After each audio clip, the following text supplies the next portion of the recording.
Welcome or welcome back to my channel. If this is your first time here, this is my secondary channel. My name is Josh Bearheart Hawk. I am an author and a photographer and a YouTuber and about a million other things. But this is something new for me.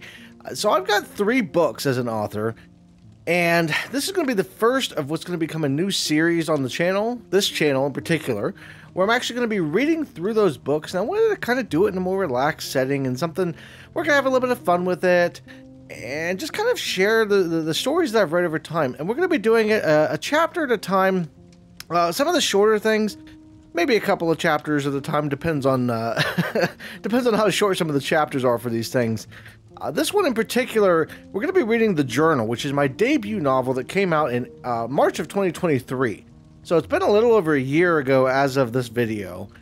And the first couple of chapters we're going to read through are going to be some, they're shorter, so I'm going to read through the first two chapters today in this video. And then every week I'm going to be releasing a new video with the next chapter. The goal being to eventually get the entire series written out, or out here on YouTube, so that y'all can sit back and you can relax. You can listen to this in the background. You can put on a little bit of light music or whatever you want to do, and we'll just have some fun with this. So let's go ahead and get started. I'm not going to read through some of the beginning material. By the way, I should mention, if you want to read along with me, there's actually a link down in the description below where you can go to Amazon and you can buy this book, or you can go to my website and you can order an author-signed copy. So if you order from the website, I'll be signing the book and sending it out to you. If you order from Amazon, there is an ebook and a paperback copy, both available on Amazon, so you can check those out if you'd like. But without further ado, let's go ahead and get started. So the first chapter here, this is kind of a shorter chapter, but this chapter is called Digging Up the Past. So our story begins on a dark night, like all good stories, in a cemetery. The fog is rolling between the headstones, illuminated only by the light from the crescent moon overhead. The sound of crickets chirping brings a level of peace to the otherwise creepy location. One grave stands out among the others, as it appears to be fresh. Someone was buried here, but there was no funeral, and the stone at the head of the grave indicates that whoever is below has been there for over 100 years. Footprints leading away from this newly filled-in hole indicate someone walked away, and drag marks show signs that they didn't leave empty-handed. The sound of the car door shutting breaks the peace of the night.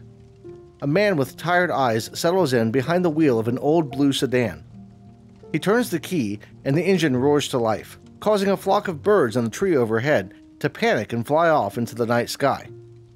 He shifts his car into gear and slowly creeps through the cemetery toward the gate.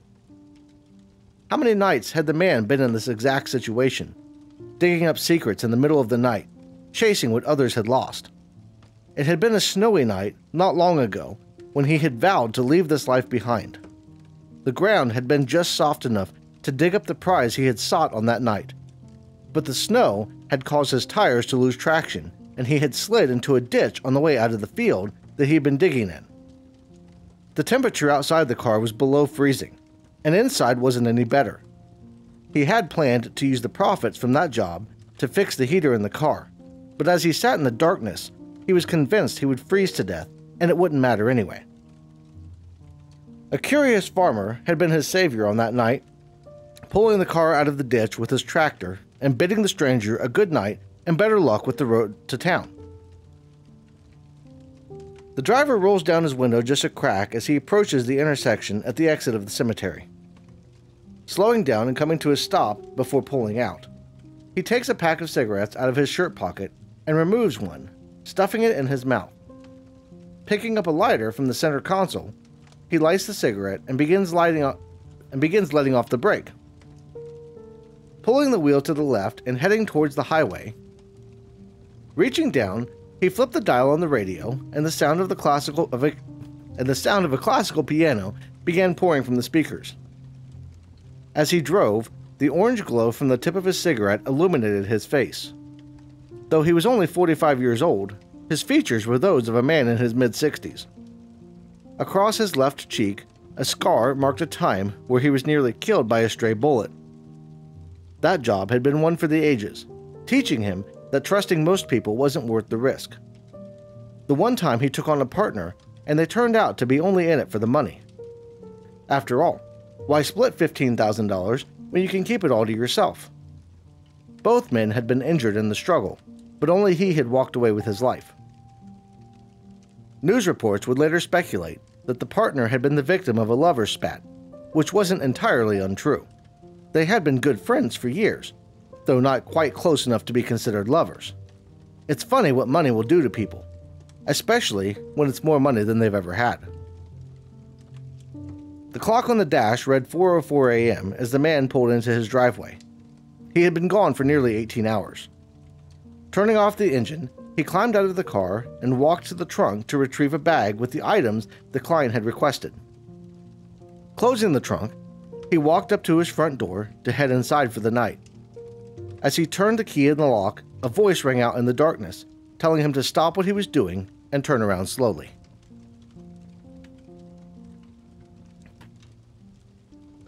Chapter 2.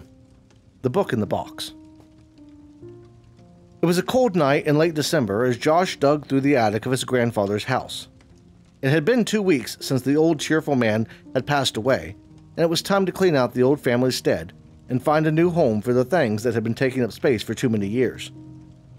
With the help of his dad, Josh had been going through boxes and carrying things down to be sorted throughout the day. But now it was getting late, and they were both worn out. As they were getting ready to leave, Josh decided to look into one more box. Opening it, he found some old medals and trophies from the days when his grandfather had been a minor league ball player. As he admired the silver and gold objects, he noticed in the very bottom of the box that there was something that looked out of place. Moving one of the trophies aside, he was surprised to see what appeared to be the plain brown cover of a book. Reaching into the box, his hand came in contact with the soft leather cover. As he pulled it out to take a closer look,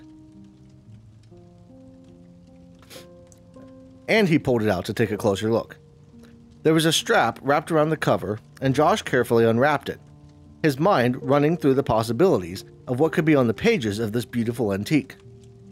As he pulled back the cover, he was surprised to find nothing. The pages of the book were empty. He wrapped the cover and strap back around, closing the book back up. There was no reason this old journal should go unused, he thought, so he tucked it under his arm and made his way out of the attic to head home for the night. It was a little over 3 months before everything had been cleared out of his grandfather's old house. In that time, work and life had taken over, and Josh forgot all about the old journal he had found on that cold, snowy December night.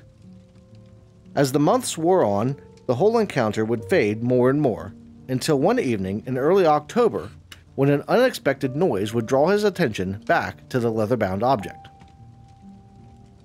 It was 2 in the morning, and Josh was working on editing a video that was already past the deadline for completion. He knew he would have it done within a couple of hours if he just focused, though focusing was usually the problem. The rest of the house was completely quiet. Not that it would have mattered, with his noise-canceling headphones helping him drown out any distractions that may try to present themselves. In the middle of color-correcting a clip, however, he felt his stomach growl, and he realized he had been so focused that he had missed dinner. Knowing he couldn't edit on an empty stomach, he took off his headphones, got up from his chair, and headed for the kitchen. He was halfway down the hallway when he heard a sound he didn't recognize. At first, it sounded like fingers tapping on a desk, but that didn't make any sense as he was the only one home. Stopping just before the kitchen, he listened intently to try and figure out where it was coming from. After only a few seconds, it was clear that the sound emanated from a closet further down the hall. Creeping slowly toward the closet, Josh's heart was racing as he thought about what could be causing the noise. It could be rats, but he'd never had a rodent problem. Maybe it was a water leak. This closet was right next to the kitchen, and there had been issues with the plumbing in the past in this very spot. Reaching the door, he grasped the handle and carefully opened the closet to get a look inside. Turning on the light, the noise suddenly stopped. As he scanned the inside of the closet for what could have been making the noise, his gaze fell on a small box in the bottom corner. The lid on the box was slightly ajar, and he assumed one of the kids must have been in there at some point and didn't put things back correctly. He knelt down and reached out to adjust the lid, but stopped when the tapping started again. It was coming from the box. After calming his nerves, Josh grabbed the box and opened it up, revealing an empty interior with one exception: the old journal he had found months ago. Smiling, he pulled the journal out of the box. He had meant to start writing in it, but had not gotten around to actually doing it. Why not start now? He pondered. A break from editing could be a nice way to wake up after all. After grabbing a sandwich and an energy drink, Josh made his way back to his office with a journal in hand. He remembered how excited he had been when he first found it and imagined how great it would be if someday his grandkids would find the same dusty old journal, but with his thoughts in it. As he sat down at his desk, he unraveled the strap that held the book shut and opened the cover. But he wouldn't be writing anything in it tonight. As the cover pulled back, revealing the first page, he would discover writing was already there. Maybe he'd been mistaken. Was this entry there the whole time? He flipped through the pages, finding that this was the only entry in the journal. It was possible the pages had stuck when he first found it, but it seemed hard to fathom that there would be an entry on the very first page that he had missed. Reading the opening sentences, he realized that this was the perfect chance to record himself reading it for the first time and share it with his community. Worst case, it would turn out to be nothing but some random person's day. But if it was more than that... So that's the end of chapter 2, and that's gonna be it for this video. There's gonna be an entire playlist I'm gonna have where I'm reading all of these. The first day when I release these, I'll probably have the first 5 or 6 chapters, something like that.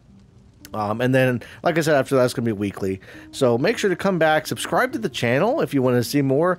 And if you want to hear me read the other books I've got coming down the road, I've got Legends and Tales and GPS Signal Lost, which hasn't even released yet. And we'll talk more about that in a future video because that release date's actually coming up very quickly here. But I do want to thank you all for watching. Like I said, if you enjoyed the video, like and subscribe. That was chapters 1 and 2. We're going to be reading chapter 3 in the next video. So I will link that one at the end here in case you want to check that one out, and I'll link the entire playlist as well. So go check that out if you want to hear the rest of the story and find out what happens with Josh and the unknown guy from chapter 1.